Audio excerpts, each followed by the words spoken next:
Halo Sobat Pustaka, bertemu lagi dengan saya, Nur, dari tim redaksi penerbit Dita Pustaka Madani. Apakah Sobat Pustaka berprofesi sebagai dosen? Jika demikian, maka Sobat Pustaka sudah akrab dengan yang namanya bahan ajar atau buku ajar. Buku ajar adalah panduan bagi mahasiswa untuk mengikuti sebuah perkuliahan atau pembelajaran. Tentu salah satu tugas utama dari dosen adalah membuat yang namanya rancangan pembelajaran, termasuk di dalamnya buku ajar. Oleh karena itu, buku ajar harus ditulis semenarik mungkin dan sesederhana mungkin agar mahasiswa mudah memahami pembelajaran. Nah, apa sih manfaat buku ajar?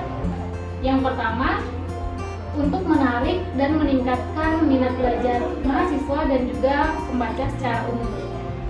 Yang kedua, buku ajar juga bermanfaat sebagai wadah bagi dosen untuk menyalurkan keilmuannya.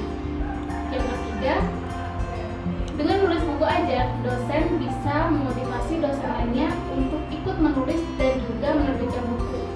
Tentunya sangat aneh jika dosen yang sangat dekat dengan dunia pendidikan tapi tidak pernah menulis, apalagi menulis buku ajar. Yang keempat, buku ajar juga bisa memiliki nilai ekonomi jika dimanfaatkan dengan baik. Tentunya tingginya nilai ekonomi sebuah buku ajar harus berbanding lurus dengan kualitas buku ajar. Dengan menulis buku ajar, seorang dosen dapat menunjukkan kualitas, kemampuan, serta keilmuannya.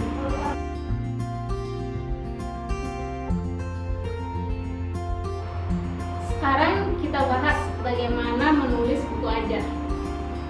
Pertama, pilihlah topik yang sesuai dengan keilmuan Sobat Pustaka.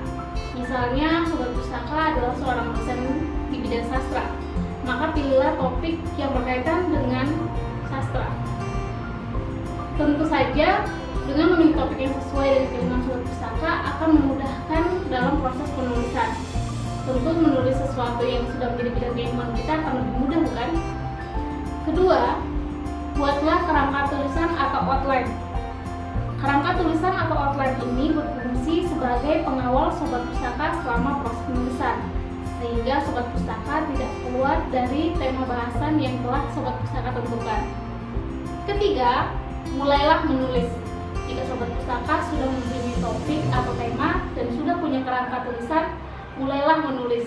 Jangan ragu-ragu untuk mulai menulis. Yang keempat, perkuat data dalam buku ajar dengan data terkini. Update informasi tentunya sangat penting dalam penulisan buku ajar agar informasi dalam buku ajar tetap relevan. Data-data bisa diambil dari jurnal, koran, televisi, ataupun dari internet. Yang kelima, luangkan waktu untuk menulis. Tentu menulis adalah proses yang membutuhkan fokus yang sangat tinggi. Oleh karena itu, luangkanlah waktu Sobat Pustaka secara khusus untuk menulis. Selanjutnya, tetapkanlah deadline untuk penulisan buku ajar. Tentu buku ajar ini harus segera diselesaikan agar informasi-informasi yang telah Sobat Pustaka letakkan dalam buku ajar bisa segera dibaca oleh mahasiswa. Karena itu, tentukanlah deadline. Deadline yang lebih rinci akan lebih baik. Misalnya, untuk bahasan tema pertama, ditentukan deadline-nya terlebih dahulu. Kemudian untuk bahasan tema lainnya. Yang ketujuh, sekarang saatnya lakukan editing.